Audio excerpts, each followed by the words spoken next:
Di general setting, di general ini yang sudah kita setting sesuai dengan di awal kita assessment ya, atau kick off ya.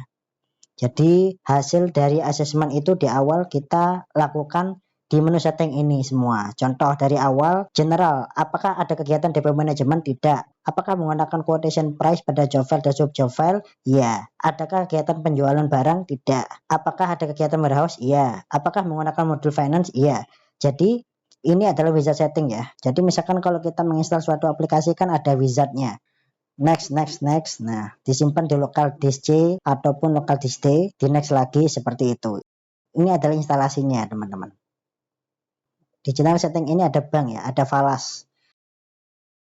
Falas di sini nanti gunanya adalah untuk memfasilitasi seluruh kegiatan transaksi atau semua kegiatan transaksi yang nanti ada hubungannya dengan mata uang asing.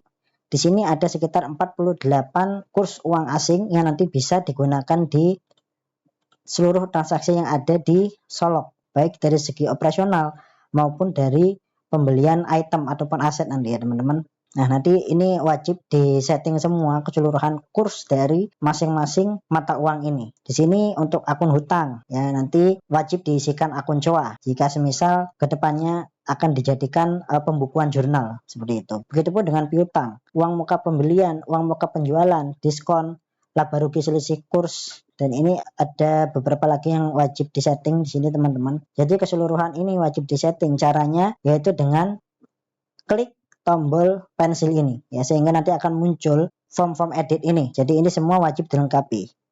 Gitu ya teman-teman. Kemudian di sini ada falas awal akhir.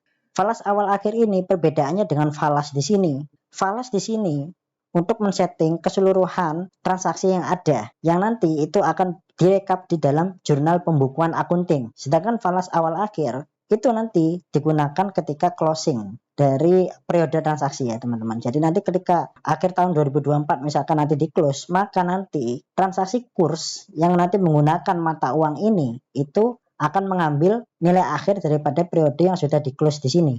Email server ini ada hubungannya dengan DevOps. Maksudnya bagaimana teman-teman? Jika setiap informasi yang dikirimkan dari notifikasi ini itu nanti akan dikirimkan ke email induk. Misalkan email induknya adalah pt.transcontinent@tcontinent.com. Maka setiap notifikasi di sini kita buat transaksi, kita buat job file, kita terbitkan vendor bill, maka akan secara otomatis nanti akan dikirimkan setiap email yang nanti akan disetting di sini. Tapi itu tergantung dari permintaan teknis, karena di sini nanti akan melibatkan dari IT support yang ada di Transcontinent ya. Karena di sini ada SSL, TLS, yang ini nanti yang akan kita setting, karena ini adalah teman-teman dari IT yang biasanya tahu ini. Kemudian ada country atau negara. Di sini ada sekitar 18 negara. Itu ada kaitannya dengan transaksi pengiriman operasional yang melibatkan servis-servis yang ada di Transcontinent ya. Jadi ada di negara mana saja ini yang terlibat transaksi seperti itu ya teman-teman. Vessel di sini adalah nama kapal yang nantinya itu ada korelasinya dengan menu voyage schedule ataupun service yang menggunakan sea freight. Ya, nanti akan mengambil referensi nama kapal di sini. Jadi ini wajib diisikan oleh teman-teman admin. Kemudian di sini ada train. Train di sini itu adalah nama kereta. Korelasinya dengan train schedule. Ya, jika nanti ada transaksi job file yang menggunakan service multimoda dan itu akan melibatkan tracking menggunakan kereta. Ya, jadi nama keretanya nanti referensinya itu akan mengambil dari data ini. Begitupun dengan stasiun ya. Stasiun nanti juga ada hubungannya dengan train schedule. Nanti akan mengambil nama stasiunnya di sini. Kemudian di sini master pesawat. Di sini adalah referensi seluruh nama pesawat yang nanti akan digunakan di transaksi operasional ataupun job file yang menggunakan service air freight. Ini wajib teman-teman isikan di sini karena nanti nama dari maskapai penerbangan itu nanti akan mengambil data di sini teman-teman. Oke, ini ada kaitannya dengan aircraft schedule. Ini adalah nama pesawatnya ya. Kemudian ini adalah airport. Airport itu nanti adalah referensi dari nama bandar udara yang nanti ada kaitannya dengan aircraft schedule juga. Jadi nanti di aircraft schedule itu akan mengambil dua data ini ya, master pesawat dan juga airport. Begitupun train schedule itu nanti akan mengambil dua data ini, train dan station. Unit di sini itu adalah satuan ukur yang biasanya digunakan dalam transaksi job file. Seperti satuannya kontainer atau satuannya dia itu drum, kilogram, ya, packages, days, dokumen, domestik, drum, dan lain-lain ya. Jadi ini adalah satuan metrik yang biasanya nanti akan digunakan sebagai satuan hitung dalam transaksi operasional. Kalau ini unit piece ID-nya. Nah, kalau ini adalah komoditi atau komoditasnya. Siapa tahu komoditasnya itu adalah kontainer. Kontainer mau dispesifikkan lagi 20 feet, 40 feet, atau komoditinya itu mau dibedakan per masing-masing barang, tabung gas misalkan. Jadi saat membuat quotation, price list ataupun kontrak, misalkan komoditasnya apa, vehicle tipenya apa, harganya berapa, maka komoditi itu akan ngambil di master data ini. Kalau di komoditi itu nggak ada, maka kita tambahkan di sini. Misalkan ada layanannya Transkontinen yang mengirimkan atas komoditas besi. Besinya mau dibuat spesifik, bukan general cargo, melainkan benar-benar besi, baja ringan. Kita tambahkan di sini, baja ringan. Kita tambahkan aja add. Seperti biasa, tax free ya, nggak usah default, nggak usah can expired, karena defaultnya adalah general cargo. Kemudian kontainer tipe ini standar, ini adalah master kontainer tipe. Kemudian di sini adalah carriage tipe, adalah untuk menspesifikkan lagi itu bagian dari gerbong kereta. Jenisnya itu gerbong apa dia? Apakah flat rack gerbong? Apakah 40 feet gerbong? Jadi ini hampir mirip seperti kontainer tipe. Kontainer tipe itu biasanya dipakai di vessel ataupun di tracking ya. Sedangkan carriage tipe ini biasa dipakai di gerbong kereta, teman-teman. Vendor tipe ini ada beberapa vendor kategori: alat berat, asuransi, BBM, buruh. Kemudian address tipe di sini terkait dari setiap kota atau alamat itu nanti ada memunculkan dia itu address tipenya sebagai apa? Sebagai kantor kah, gudang kah, spesifiknya ya. Atas alamat tersebut itu kantor, ruko atau apa, itu nanti di sini ya, ditambahkannya di sini. Ini based on sudah dari Solok ya, sudah ada. Itu vendor tipe. Kemudian vendor job status. Nah, vendor job status di sini ada hubungannya dengan vendor job. Mau ditambah lagi misalkan vendor job itu fokusnya kita untuk monitoring atau rekapitulasi untuk apa aja sih kegiatan vendor ini. Statusnya ini kita bisa rubah. Dia statusnya draft, approve, atau reject mungkin, atau tolak, atau void. Ini hanya merubah 100 saja untuk flag atau sebagai status aja atas vendor jobnya. Tidak berpengaruh terhadap meng-create vendor jobnya. Itu tidak ada efek sebenarnya. Hanya untuk memberikan flag aja atau flag status aja. Service. Nah, ini jika teman-teman ingin memahami bahwa service transkontinen itu apa aja sih. Jadi di sini ada custom clearance.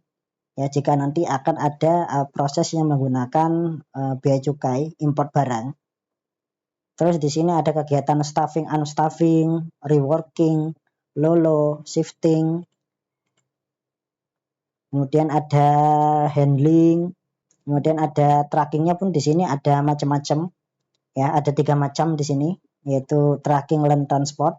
Di sini biasanya itu nanti akan ada hubungannya dengan pengiriman per trip ya. Dari per trip ini itu ada berapa vehicle. Biasanya land transport ini itu akan menghitung armada kendaraan. Ya, ada berapa armada kendaraan nanti yang ada di sini. Ini kemudian ada land tracking lagi, tapi dia FCL. Nanti yang dihitung based on-nya itu adalah kontainer yang diangkut gitu ya. Ada berapa kontainer, besarnya berapa. Kemudian di sini ada LCL. Tracking LCL itu biasanya nanti yang dihitung itu adalah komoditas barangnya ya, minimumnya berapa, volumetrik barangnya itu berapa, kilogramnya berapa, itu ya minimumnya. Kemudian ada kegiatan ekspor. Ekspor ini nanti juga ada kaitannya dengan LCL. Kemudian ada charter, rental, ya, dan lain sebagainya ya. Nah, ini pun di sini kegiatan jasa kepabeanan juga ada beberapa macamnya. Jika nanti itu ada urusannya impor atau dengan PIB, urusnya PIB ya. Terus seperti THC, terus misalkan garis merah ya, garis kuning atau garis hijau, TPS line 1, TPS line 2, itu ada jasa kepabeanan. Untuk dokumennya ya, itu tujuannya adalah untuk certificate of origin atau dokumennya ya, seperti itu.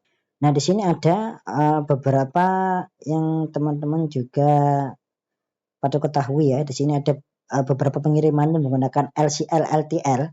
Pengiriman LCL LTL ini itu ada bedanya dengan per trip ataupun FCL. Pengiriman LCL LTL ini, karena ini adalah grupnya LCL LTL, Jadi mengukur berdasarkan item yang diangkut, bukan berdasarkan armada atau berapa banyak armada. Kalau 4 trip FCL ini ada berapa armada? Oh, ada 2 armada. Mau full, mau nggak full, berangkat. Perhitungan tarifnya itu berdasarkan unit armada. Kalau ini LCL LTL, berhitung unit itemnya atau penentuan harga jual kita itu pakai kombinasi. Apakah itu cash in-nya kubikasi, apakah menggunakan tonase atau kilogram per item ataupun borongan. Itu kita pakai pengiriman ini ya, LCL LTL ya. Itu dalam satu kendaraan bisa muat manifest ataupun job file yang lain ya. Misalkan dari satu job file itu bisa memuat dari job file yang lain ya, maka servisnya itu nanti akan menggunakan yang ini. Kemudian di sini ada various atau business owner atau logo. Jadi untuk pengiriman barang yang jika memang itu kepunyaannya business owner, itu nanti kita akan namakan various ya. Itu service ya. Kemudian di sini ada service warehouse. Jadi service warehouse ini itu nanti ada kaitannya dengan layanan warehouse. Ketika nanti ada job file yang menggunakan tarif harian. Jika memang nanti ingin ditagihkan ke customer terkait berapa hari barangnya itu menginap di warehouse milik kita. Jadi nanti itu akan menggunakan masing-masing dari service ini. Ya, jika nanti ada warehouse rent, misalkan si customer itu pengiriman barangnya dititipkan ke kita, ada yang masuk di gudang kita, maka nanti ketika kita akan menagihkan jasa sewa itu, maka warehouse rent ini yang nanti akan dipilih. Begitupun dengan staffing ataupun packaging, handling juga yang nanti terjadi di warehouse kita. Kita bisa menagihkan melalui service warehouse ini. Customer stage nanti kita akan bahas di modul marketing. Kemudian di sini port. Ini adalah daftar pelabuhan. Leads ini terkait dari sisi sales pipeline. Additional field ini jika kita akan menambahkan satu kolom di manifest ataupun di job file, tapi bisa request ke super admin nanti, super user, bagaimana penambahan dari additional field ini, seperti apa tampilannya. Terus drivers retase point. Ini ada hubungannya dengan driver retase di mobile apps. Terus yang terakhir adalah form cetak dokumen ISO. Terkait dari sisi ISO manajemen mutu yang mengharuskan form-formnya itu menggunakan formnya ISO atau menggunakan form dari Solok. Jadi ini adalah ada nomor formnya ya, nomor form dari cetak dokumen. Jadi nanti bisa dimasukkan di sini. Di sini itu hanya add terkait dari sisi kalau kita ingin mengetahui slug-nya ya. Jadi ini adalah developer sebenarnya yang mengisi ya. Atau lebih tepatnya semua yang ada dokumen cetaknya, dokumen cetak yang ada di Solok itu sudah direkapkan di sini. Dokumen cetak yang ada di Solok kita sudah rekapkan semuanya di sini. Tinggal kita kasih format penomorannya aja, format dokumen ISO-nya. Contoh seperti yang belum ya, misalkan di sini konfirmasi list piutang, form dokumen ISO-nya itu form berapa? Untuk konfirmasi list piutang, pengantar invoice itu nomornya berapa. Itulah general setting form cetak dokumen ISO. Sebelum saya masuk ke finance dan operasional, area sampai general setting ini saran saya itu dari sisi IT yang memegang atau super admin manajerial. Karena di sini ada user management juga ya. Itu yang akan bisa menambahkan akses termasuk privilege per menu, siapa yang validasi, siapa yang nge-create, siapa yang delete, menambahkannya di sini di user management.